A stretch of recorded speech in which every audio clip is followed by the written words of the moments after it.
Las cortes nos han dicho que si ustedes, jueces y fiscales, no aplican el enfoque de género, pueden estar sometidos a falta grave disciplinaria.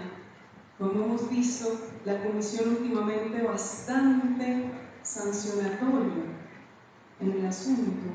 No solamente porque, y ahí se me excusan los penalistas, no se debe penar, pero también podríamos estar en curso de la comisión de un delito por no aplicar la norma, prevaricar, entre otros.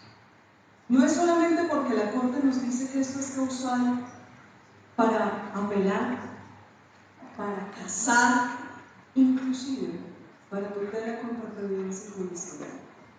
Yo no quiero que estemos aquí bajo el temor de un disciplinario, de un proceso penal o que nos revoquen nuestros autos y sentencias, nuestras providencias. Yo estoy aquí y así arranca mi conferencia para que entremos en conciencia sobre la verdadera importancia del enfoque de género. Es decir, a partir de este momento suelto la teoría y vamos a hablar desde lo humano. Y para hablar desde el humano, pues entonces vamos a hacer como lo hacían los griegos, conversando. La mejor estrategia y metodología de aprendizaje, conversando, es que los griegos en el ágora ateniense, Platón, Aristóteles, Sócrates, los llamados peripatéticos, lograron los grandes avances no solamente en la filosofía, sino en las ciencias. Y para que no hablemos solamente en clave colonizadora desde lo occidental, sino en clave descolonizadora, así lo fueron nuestras comunidades prehispánicas, que sus escuelas eran conversatorios, como lo vamos a hacer ahora. Entonces, a partir de ese momento, suelto ser la conferencista, para que lo seamos todos. En estos temas siempre estamos aprendiendo y siempre estamos enseñando.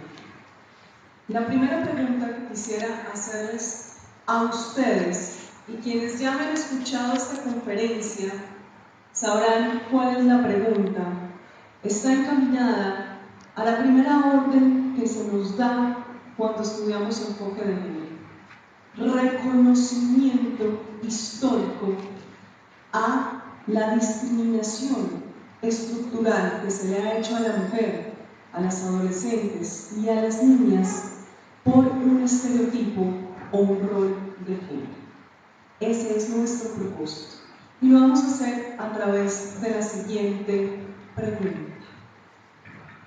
Dirigido, por supuesto, a mis congéneres mujeres. Queridas colegas, ¿quiénes de ustedes son la primera generación de profesionales en su familia?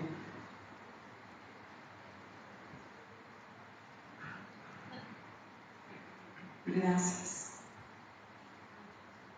Porque ustedes están rompiendo el ciclo de violencia y el ciclo de pobreza. Son la esperanza de una familia. Pero además de eso, gracias a sus ancestras, ustedes están sentadas aquí.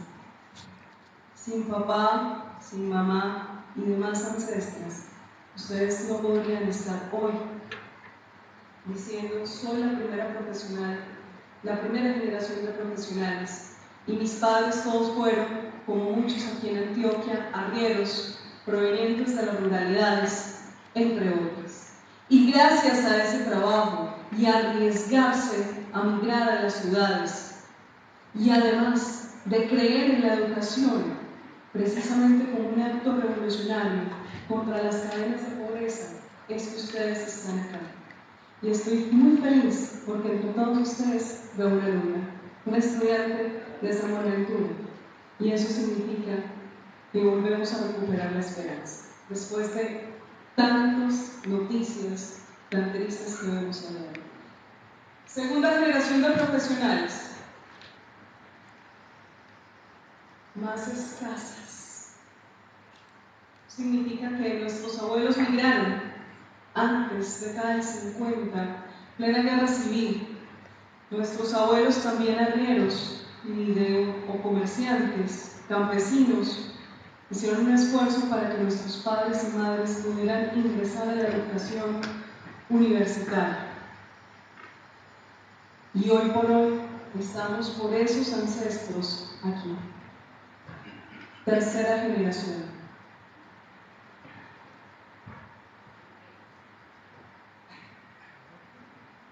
Ven que ya es escaso.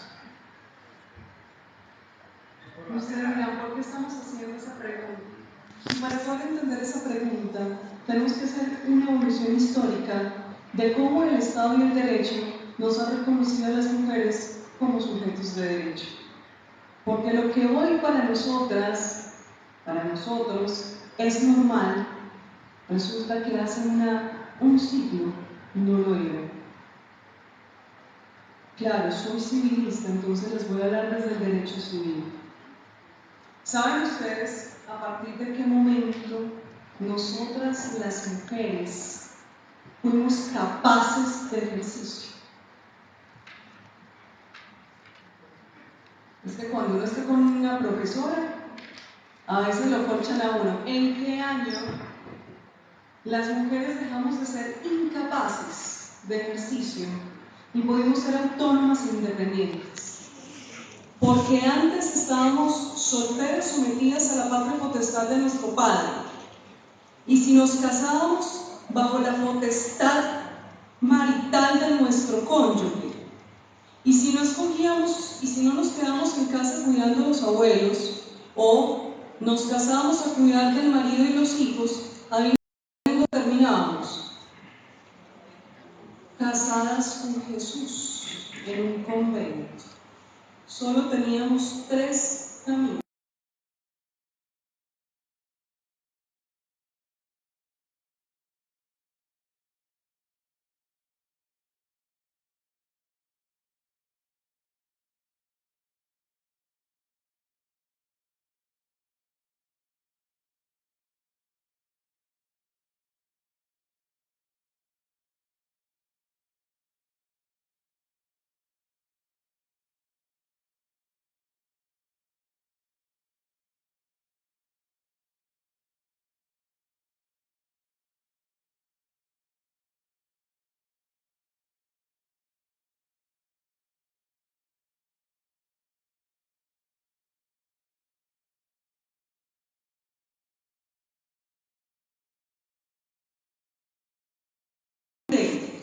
Si ven que necesitamos de contextos históricos para reconocernos. Mi abuela nació siendo incapaz y tuvo que pasar muchos años de su vida sometida a su papá, Marco Vieira, y luego a su cónyuge, Justiniano Arango, para que en el año 32 le dijeran: usted es independiente y autónoma, puede tomar sus decisiones en el derecho por sí misma. Antes la llamábamos incapaz. Qué palabra tan fuerte, sin poder. Abramos la conciencia.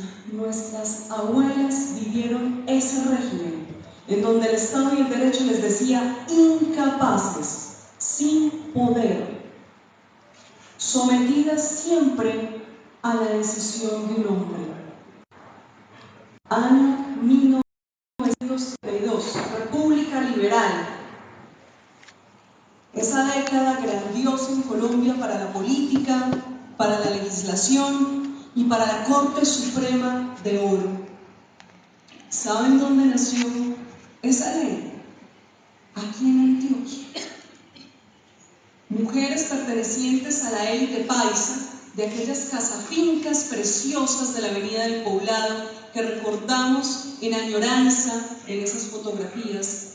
Esas mujeres que sí pudieron formarse en los primeros colegios religiosos, cómo no, y algunas pudieron acceder a la educación universitaria fuera del país. Esas mujeres casadas con esos políticos de la época fueron los que hicieron en sus costureros los primeros movimientos revolucionarios feministas y les dijeron a sus cónyuges: por favor, haz algo por mí, ya que no tengo ni voz ni voto. promueve esta ley para poder tener voz y voto. Y adivinen qué pasó. ¿Se acuerdan recientemente con la ley 1996 de 2019 qué pasó? ¿Cuánta aprobación tuvo la ley? Muy escasa. Se vino una cantidad de académicos, litigantes, jueces, a decir que qué horror de ley, que qué pecado de la gente incapaz, que cómo los íbamos a proteger y cuidar ahora, que cómo que vamos a decir que los loquitos y los dementes son capaces. Adivinen a quién les dijeron lo mismo en el 32. ¡Qué pesar de las mujeres! Ahora, ¿quién las va a cuidar y proteger? ¡Qué pecado ellas tan imprudentes, tan inmaduras, tan brutas! Ya ahora, sin su papá o sin su marido, ¿quién las cuidará? Pero no solamente fueron los hombres los que se fueron en contra de la ley y el poder. ¿Hay quién se fue en contra de la misma ley? Nosotras. ¿Cómo así que me están quitando la cadena? Si yo amo mi cadena, aprendí a amarla, es que no sabía que había otra cosa. ¿Cómo así? Que yo teniendo las viviendas en esta jaula de oro, me acaban de abrir la puerta, yo me quedo aquí, es que no sé volar, no sabía que tenía alas. Eso sucedió en el año 1932 y todavía hoy escuchamos voces de muchas mujeres cada vez que la Corte, cada vez que el Congreso nos otorga un derecho, diciendo: las feministas no nos representan, ese derecho no me sirve a mí, quítenlo.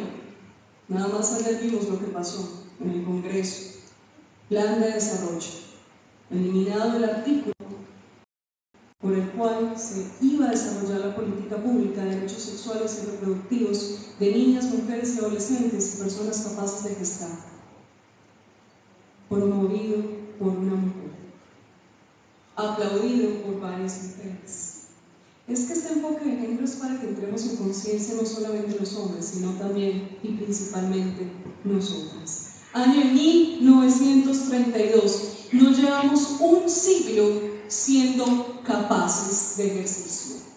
Antes, todo era a través de nuestro padre o nuestro marido. ¿Han visto ustedes que antes de la década del 30 no hay sentencias a favor de las mujeres? ¿Por qué será? Si no podíamos actuar, no teníamos capacidad para comparecer, ¿cómo íbamos a demandar? Apenas las primeras sentencias a favor de la mujer con enfoque de género inician en el año 35. Esa es nuestra primera sentencia, en donde se declara que la familia de hecho es una familia constitucionalmente protegida. Le llaman relación concubinaria y le asigna unos efectos. Primera sentencia. Y antes, ¿por qué no? Porque la mujer no podía comparecer. ¿Cómo le decía al marido? Marido, tengo que demandarlo, ¿usted me firma el poder? Imposible. Ahora sí, esta fecha sí la saben. ¿Cuándo pudimos ser parte de la política del Estado? Ahí sí. 58. ¿Qué año? 57. El plebiscito de nuestro dictador Rojas Pinilla, a través del cual las mujeres tuvimos derecho al voto. ¿Y por qué estás mencionando eso, profe Cata? Hoy estamos muy cuestionados, yo lo sé, cuando empiezo a hablar en lenguaje inclusivo o incluyente y empiezo a utilizar una E para referirme a lo nominal. ¿Ustedes saben en qué momento las cédulas empezaron a tener género? El año pasado. En la década del 80. Porque antes todas las cédulas eran ¿qué? Masculinas. Porque las cédulas eran las que le permitían a los hombres votar. Si las mujeres no podíamos votar, las mujeres no teníamos cédulas. Entonces las cédulas eran todas masculinas y no tenían la M.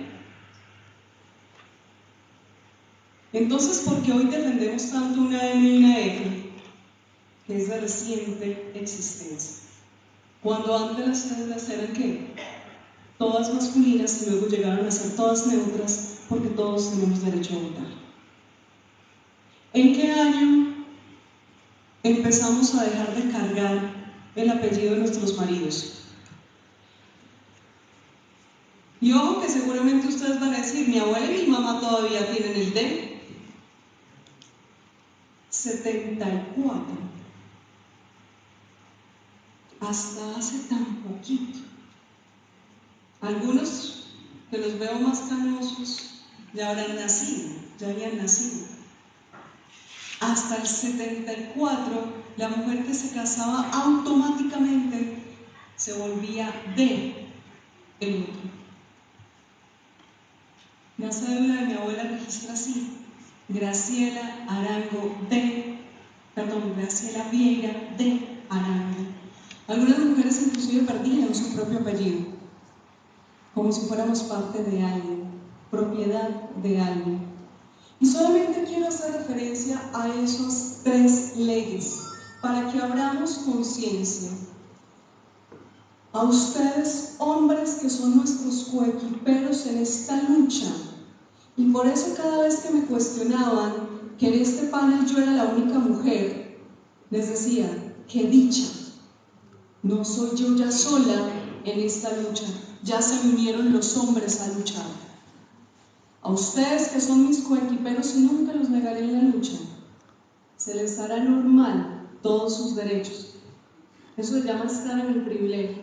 Y a nosotras mujeres que nacimos en el privilegio, también se nos hace normal y cotidiano ser capaces, poder ir a votar o decir no quiero ir a votar porque tengo mucha pereza, y de usar nuestros nombres. ¿Por qué hago este recuento histórico tan corto?